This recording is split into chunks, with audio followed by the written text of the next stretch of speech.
내 허무한 나를 사는 동안 내가 그 모든 일을 살펴보았더니 자기의 의로움에도 불구하고 멸망하는 의인이 있고 자기의 악행에도 불구하고 장수하는 악인이 있으니 지나치게 의인이 되지도 말며 지나치게 지혜자도 되지 말라.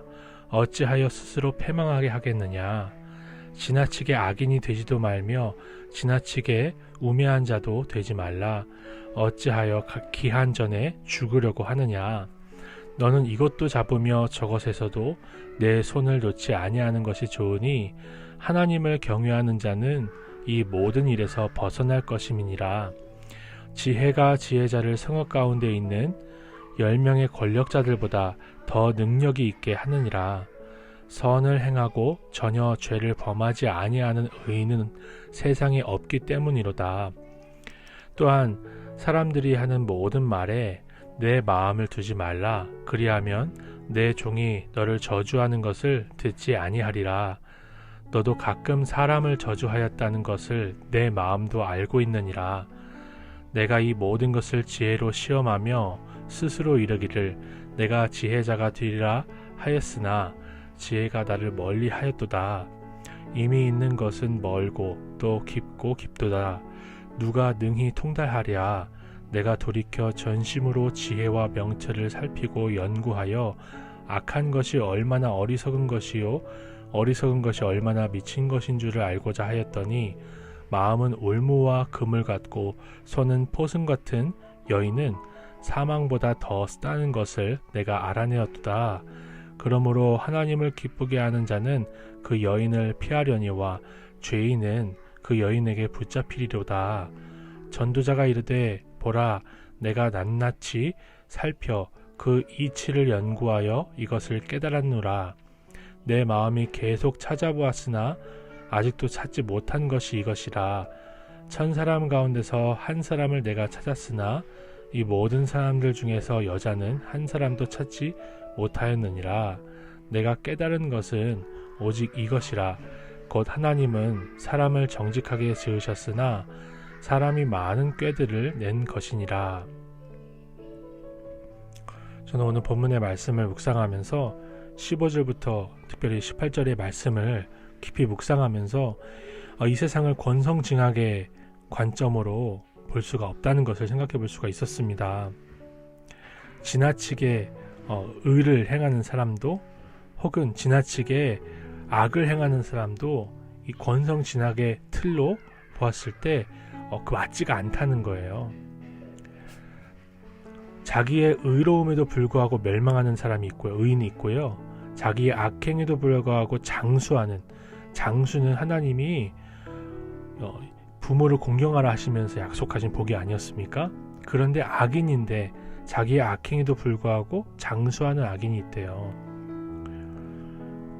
군대에서 너무나 잘하지도 말고 뒤처지지도 말라 이런 충고를 많이 들었는데 전도자가 이런 세상을 보고는 이렇게 충고를 합니다.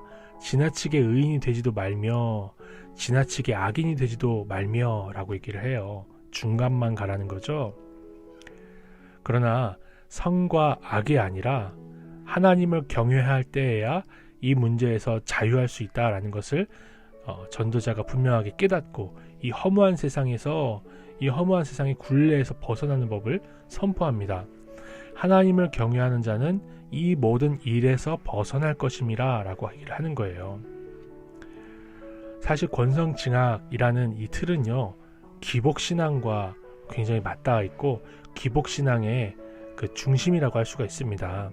선한 사람은 복을 받고 악한 사람은 징계를 받아야 한다, 그런 것을 권해야 된다라는 것이 기복신앙의 시작이에요. 내가 이만큼 열심히 했고 잘했고 의를 행했으니 하나님이 복을 주셔야 된다라고 생각을 하는 거죠. 기복신앙은 자기 자신을 얽매게 되어 있습니다. 복을 못 받으면 내가 무엇을 잘못했는가? 무엇을 더 했어야 됐는가? 생각을 하게 되는 거예요. 벌을 받으면, 나쁜 일이 생기면 내가 하나님 앞에 죄 지어서 그런가? 이런 생각을 하게 되는 거죠. 그런데 기복신앙이 아니라 하나님을 경외함으로 우리가 나아가야 됩니다. 19절부터 22절에 전도자는 되게 재미있어요. 전혀 죄를 범하지 아니하는 의인은 세상에 없다라고 얘기를 하고요. 너도 가끔 사람을 저주하였다는 것을 내 마음이 안다라고 얘기를 하거든요. 그러니까 자기 죄를 보고 하나님 경외하고 살면요, 징계 같은 사건도, 고난의 사건도 해석이 되고, 하나님이 나를 훈련시키시는구나, 하나님이 나를 거룩하게 하시는구나, 이런 해석이 되고, 복도 나눠야겠구나, 하나님을 위해서 써야겠구나 라는 그런 해석이 된다는 것입니다. 저는 이 말씀을 묵상하면서 이 권성징악의 기복의 틀을 벗어나서 정말 하나님 앞에 내 죄 보고 내 상황과 환경에 지배를 당하고 원망하는 것이 아니라 내 죄만 보고 하나님을 경외하며 하나님의 뜻대로 내 삶에 주의 뜻이 이루어지기를 소망하며 살아야겠다라는 생각을 해볼 수가 있었어요. 하나님 아버지, 우리가 권성징악적인 관점을 벗어버리게 하소서. 기복신앙으로 스스로를 괴롭게 하는 우리를 불쌍히 여기시고 오직 주님만 경외하며 주님이 주시는 것이라면 연단의 시련이라도 감사함으로 받는 우리가 되게 하옵소서. 주님 앞에 내 죄만 보고 가는 복된 인생이 되게 하실 줄 믿사오며 예수님의 이름으로 기도드립니다. 아멘.